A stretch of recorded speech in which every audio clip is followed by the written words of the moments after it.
What's up, guys? Gate was 10.2 million. Attendance was 18,370. Sold out. Highest grossing event in arena history and highest grossing MMA event in California. Fight of the night, Merab and Umar. You're in Almeida won. Performance of the night. I'm wheels up at 11:30, so let's keep this short and sweet. All right. Dana, never ideal with a pay-per-view, main event change on 24 hours notice, but you've done it before. So I guess what was your take on, Here's the crazy part. The budget's $7.5 million for the gate. We're at 9.5 when the fight falls out. Fight falls out, we replace it. We end up at 10.2. Where did it rank in terms of chaos behind it? I mean, it ended up being a windfall for you, but, how chaotic was it? How difficult was it to pull this off? Every day is chaos in this business. Every day there's something going on. Nobody pulls it off better than we do. Yeah. Islam goes out there and dominates in the main event. I just want to get your thoughts on his performance and being willing to take this challenge. Incredible. Both guys. For Moicano to step up and accept this fight on short notice, and obviously, for the champ. I told you, I said it publicly. He said, brother, I am the champion. I'm going to bed. Whoever I'm fighting tomorrow, I don't care. I'll wake up and I'll fight anybody. So came out and did what you're supposed to do in that position and actually like a stud. I've seen a lot of people say that because of that, Islam deserves some maybe pound-for-pound number one rankings. He's already the pound-for-pound number one ranking. But is he yours? Yeah. I'll give it to him. Fair enough. Arman Tsarukyan. Are you happy? Is everybody happy now? Yeah, I got yeah, he finally got you. Arman Tsarukyan, what do you do with him at this point? Do you automatically rebook him in the next title fight? Do you go back to the drawing board? No. Yeah, he's going back to the drawing board. I don't want anybody to ever fight hurt, ever. We've been in these positions before.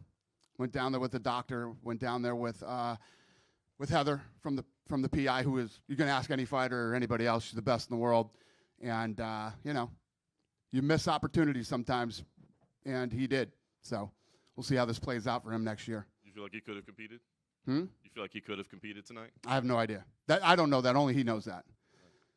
Last thing I wanted to ask you, just get your thoughts on Merab Dvalishvili, that amazing fight with Umar, and kind of where you see Merab at this point. The pace this guy sets and the output that he has. I was actually a little surprised in the fifth round. He looked like he was fresh and ready to go. I expected him to run through him in the fifth, and he was a little more cautious and whatever, but he looked great. Yeah, Merab absolutely put on an incredible performance tonight. Dana, yeah. Do you feel like you have a problem at the bantamweight division? Because who fights this guy right now? When you look at it, nobody really matches up well with him. Nobody can manage that pace. Like, what do you do in that division to come up with a really good contender at this point? Yeah, I think we feel that way when guys come off great performances like he has. But we'll see. We'll see what's next. There's always somebody next. And in terms of Islam, and you saying you think he's number one now, like you had gone for years with Jones because of the longevity. What did Islam do in this fight and maybe his previous fight that you looked at and said that puts him number one? Yeah, Islam was willing to fight anybody. He stayed active, and he went out tonight and performed the way a guy should on a short notice fight when you are the best in the world and you're the champion. Yeah. So John might still have it if he fought Chael at 151? What's the question? I said John might still have it if he fought Chael at 151. Yeah. Don't be dicks. I just admitted I'm giving it to him. He's the pound for pound, all right? And when he comes, since he had such a quick fight, do you bring him back quicker? Is he a guy that you can use earlier because he was – I don't know. We'll see what he wants to do. And, like I said, we always sit down and start to plan this stuff out on Tuesdays. Cool. Thank you. Thanks. Dana right here. With this win tonight, Islam 15 straight wins, second longest in history behind Anderson Silva, and now the most lightweight title defenses. Do you feel like he is the best lightweight we've ever had in this 100%.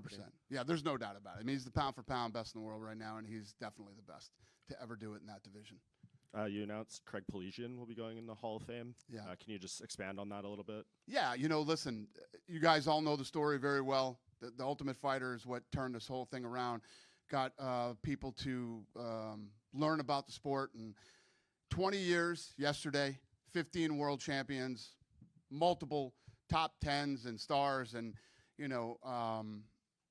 Craig deserves to be in the Hall of Fame. And looking back on the, you know how I feel about season 1 of The Ultimate Fighter. So it's cool. And then tonight to look to the left and see Chris Lieben judging fights over there too. Yeah, cool week. Yeah, and you went with DC and Chael as the tough coaches for the next season. Yeah. Obviously, they won't be fighting, so it's kind of the thinking of how that will work. Yeah, you know, you always want people that are going to add value, be able to, you know, teach these kids that come in something new. Both those guys are great. Plus, I'm sure they'll both be great TV too. And what do you do kind of with Yuri going forward, right? He has the 2 losses, but he beats another former champion in Jamal Hill. There's not too much room in the rankings between him and the top. What do you feel like he has to do to maybe get that 3rd fight with Alex if Alex continues to defend? Yeah, I don't know. We'll see. We got to see how this plays out with Alex now. And I doubt people don't not want to see that fight again. So we'll see how it plays out. And just 2 more outside of tonight. Patricio Pitbull, the longtime Bellator champion, yeah. He got a unconditional release from PFL, and he says he badly wants to fight in the UFC. Are you interested in bringing him into the featherweight division? I don't know. I'll talk to the boys about that, and we'll see where we're at. Another one is Aaron Pico. Ali Abdelaziz said his exclusive negotiation window, I think, ends this week. I definitely know the boys are interested in him. Mm-hmm. Yeah. And to look ahead to the next pay-per-view, UFC 312, where does Khamzat Chimaev fit into the middleweight division? Do you think he'll get the winner of Strickland and Duplessis, or is he going to fight again before a title shot?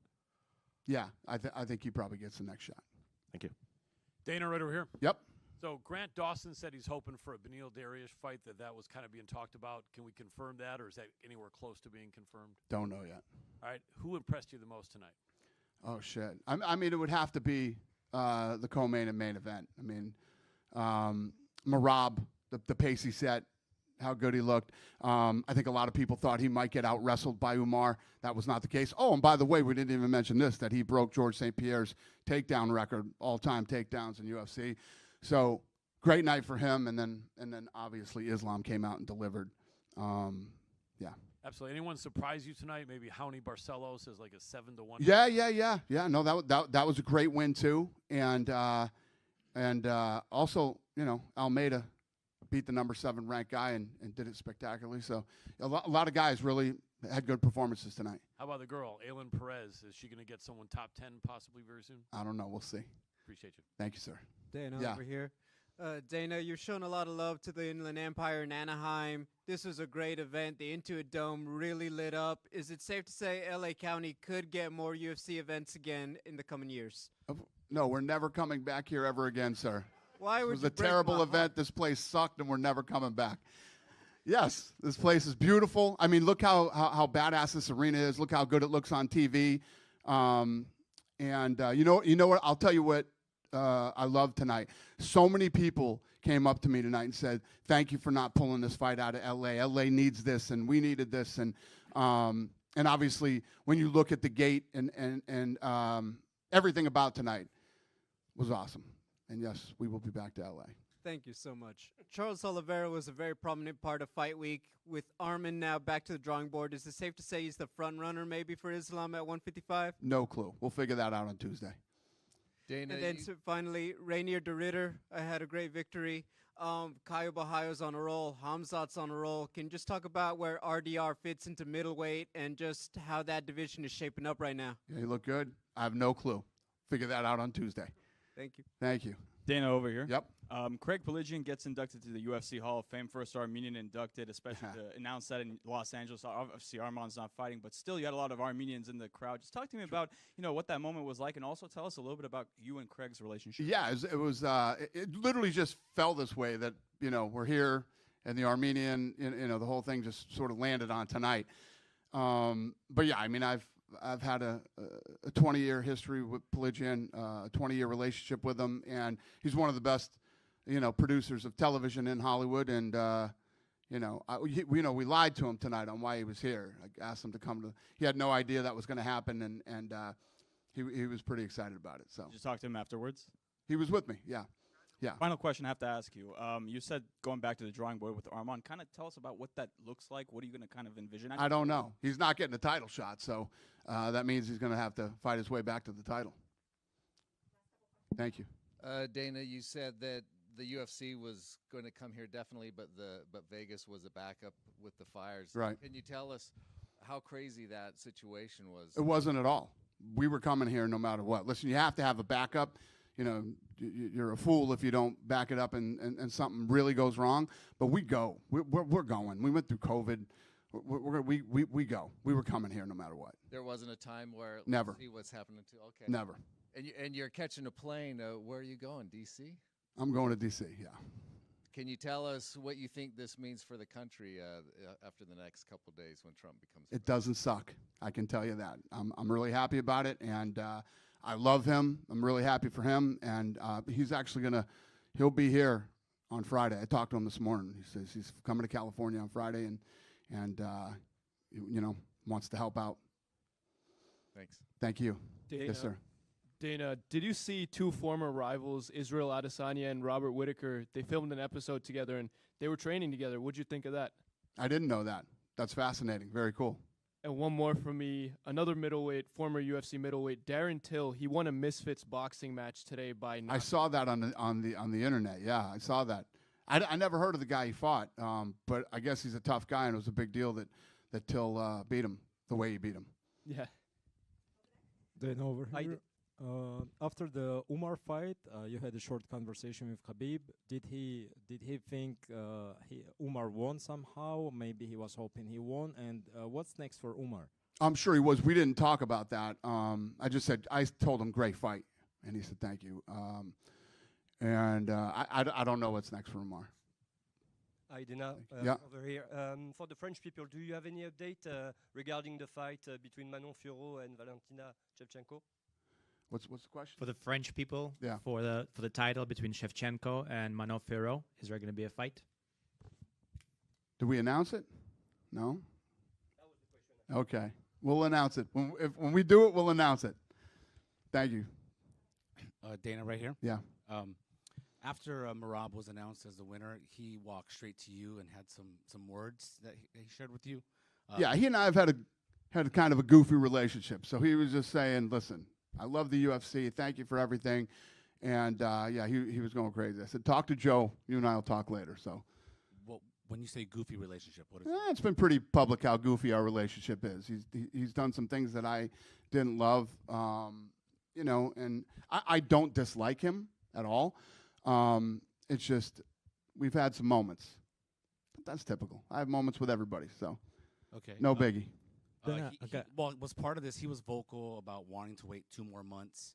And then Khabib had said in an interview that he thought that Merab was pressured into taking this fight. How was the negotiation getting him to take this fight when you wanted it this month? If Merab was pressured into taking this fight, it worked out for him. What was that all about? Like, was he injured or Who? Merab? I don't know. Ask Merab about that. Yeah, I'll ask him about that. And then the last thing I wanted to ask real quick, toward the end of last year, you had said that you had a meeting that you were going to have to fix the UFC rankings, and we never really followed up or heard from you what that meeting was. Can you tell us what those plans are? We're still working on it, and actually we should be announcing that next few weeks, right? Yeah, like 2-3 weeks. Little tease. Does it have anything to do with AI? Yeah, and some other stuff too. Meta? I think we have a good plan in place, and when we're ready to unveil it, we will. All right. Thank you. Thank you. Dana, here. Yeah. Dana, los mexicanos están un poquito acostumbrados, la afición mexicana acostumbrada a ver a algún peleador mexicano en este tipo de eventos. Un mensaje para esa gente con respecto también a lo que se viene este año para los peleadores mexicanos. You know, all the Mexican people are so used to actually having Mexican fighters at an event like this against East California. Any messages as to what's going on for Mexico this year? What's in store for Mexican fighters and Mexico? You know, it's funny. That's a great point, sir. We were talking about that a couple days ago, or today, or yesterday, or whenever the hell it was. We were basically saying, can you imagine that we're in Los Angeles with two Dagestani guys, a guy from Georgia and a guy from Brazil are the co-main and main event. The place sold out, breaking records, and the arena's going fucking crazy. This was unheard of. You know, you would have had to come here with De La Hoya or some boxers from Mexico back in the day, but it's just a testament to how much the sport has grown and how you don't have to have, guys from certain areas to roll into different cities. It's actually fascinating. But What was his question? Plans about for Mexico? Plans for Mexico this year. Mexico Yeah, fighters, Mexico. We're going to Mexico City this year, and you know, you know how invested I am in Mexico. PI, the whole deal. Lots of good things for Mexico this year. Hey, Good? Dana. Just in the middle, Yeah. towards the back. Last year, you told us early this year you'd have an announcement to make about entering boxing. Are you close to making that announcement? No. There's stories being written out there, but no. In the New York Times with a boxing league with Turki Al-Alashik. Yeah, I saw that article. What did you make of it? I think that the article was incredibly premature, and if there was a deal done, it would have been announced. You would have had quotes from me. No quotes from me or UFC or anything. So Once the Apex has had its expansion, could we see boxing at the Apex?